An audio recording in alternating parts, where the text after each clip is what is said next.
वक्रतुंड महाकाय सूर्यकोटि समप्रभा निर्विघ्नं कुरु मे देव सर्वकार्येषु सर्वदा। सर्वमंगल मांगल्ये शिवे सर्वार्थ साधिके शरण्ये त्र्यंबके गौरी नारायणी नमोस्तुते। सभी भक्तों को जय श्री राधा, जय श्री कृष्णा। आज हम आप लोगों को पंचक के बारे में बताने के लिए जा रहे हैं। पंचक में क्या करें क्या ना करें, कौन सा कार्य करना शुभ होगा और कौन सा कार्य करना अशुभ होगा। तो सबसे पहले आप लोगों को ये जानना चाहिए कि पंचक किसे कहते हैं। हमारे नक्षत्रों में 5 जो नक्षत्र होते हैं वो पंचक कहलाए जाते हैं। उन 5 नक्षत्रों के नाम बताते हैं, आप लोग ध्यान से सुने। सबसे पहले जब पंचक प्रारंभ होते हैं तो पंचक जो हैं वो धनिष्ठा नक्षत्र का आधा भाग होता है, वहाँ से पंचक प्रारंभ हो जाते हैं। और उसके बाद में शतभिषा नक्षत्र है, और शतभिषा नक्षत्र के बाद में फिर आपका पूर्वा भाद्रपद, फिर उत्तरा भाद्रपद, फिर रेवती। ये 5 जो नक्षत्र हैं ये पंचक के कहे जाते हैं। ये पंचक चंद्रमा कुंभ और मीन राशि में स्थित होते हैं, तब ये पंचक लगते हैं।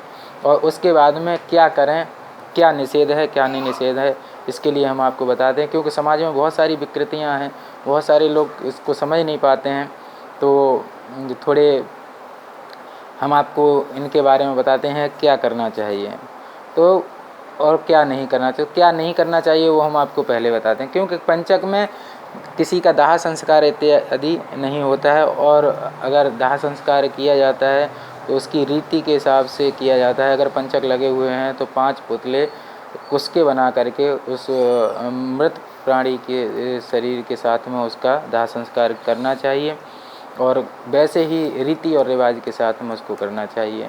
तो दाह संस्कार वगैरह पंचक में निषेध माना जाता है, क्योंकि फिर वो 5 मृत्यु या 5 बार उसको करना पड़ता है, तो इसीलिए उसे निषेध माना जाता है।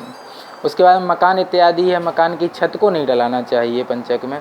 दक्षिण दिशा की यात्रा भी नहीं करनी चाहिए। तो कोई कहता है महाराज दक्षिण दिशा की यात्रा क्यों नहीं करें, तो उसमें बताया है कि दक्षिण दिशा जो है वो यम की दिशा कही जाती है, इसीलिए दक्षिण दिशा में यात्रा नहीं करनी चाहिए पंचक में। भूल करके भी यात्रा ना करें। यदि आप यात्रा करते हैं तो आपको उसका शुभ फल नहीं प्राप्त होता है। तो उसके बाद में चारपाई वगैरह है उसको नहीं बुनना चाहिए। पलंग इत्यादि नहीं खरीदना चाहिए। लोग पलंग इत्यादि भी खरीद के ले आते हैं और अपने घर में डाल लेते हैं, तो उस पलंग को भी नहीं खरीदना चाहिए। और यदि ऐसा करते हैं तो आपके घर में अशुभता का वास हो जाता है और कलह इत्यादि बनी रहती है, इसीलिए इसको नहीं करना चाहिए। तो ये जो हैं इनको नहीं करना चाहिए। अब इसमें क्या करना चाहिए वो हम आपको बताते हैं। तो इसमें करना क्या चाहिए, तो कहते हैं कि धनिष्ठा और शतभिषा ये नक्षत्र चल नक्षत्र माने जाते हैं हमारे शास्त्र में। तो जब चल नक्षत्र हैं तो इन चल नक्षत्रों में क्या करना चाहिए, तो कहते हैं कि इन नक्षत्रों में गाड़ी है, मोटरसाइकिल वगैरह लोग खरीदते हैं, 4 व्हीलर खरीदते हैं, ट्रक है इत्यादि खरीदते हैं, तो इनको खरीदना चाहिए जिससे कि आपका बहुत चलेगा। ये चल नक्षत्र कहा जाता है, तो इसमें बहुत चलता है ये। अच्छा, उसके बाद में फिर आता है उत्तरा भाद्रपद। तो उत्तरा भाद्रपद ये स्थिर नक्षत्र कहा जाता है। स्थिर नक्षत्र में आप वो कार्य करना चाहिए जो स्थिर रहें, स्थिर रहें। स्थिर कैसे, जैसे शादी विवाह वगैरह है तो ये एक ही बार होती है। जो चीज़ एक बार होती है वो आप उत्तरा भाद्रपद नक्षत्र में करें, जिससे कि आपको लाभ प्राप्त होगा। तो शादी इत्यादि करना चाहिए, व्यापार इत्यादि करना चाहिए, और कोई ज़मीन वगैरह है वो भी आप खरीद सकते हैं इस नक्षत्र में। अच्छा, उसके बाद में रेवती नक्षत्र आता है। ये रेवती नक्षत्र जो है ये मैत्री का नक्षत्र कहा जाता है, तो इसीलिए इसमें आप कोई भी बड़ी सी पार्टी मीटिंग इत्यादि आप करते हैं तो इससे आपको बहुत लाभ प्राप्त होता है। और अगर किसी उच्च अधिकारी से मिलते हैं तो वो आपका वो कार्य जल्दी से जल्दी करता है और सुनता है आपके बारे में।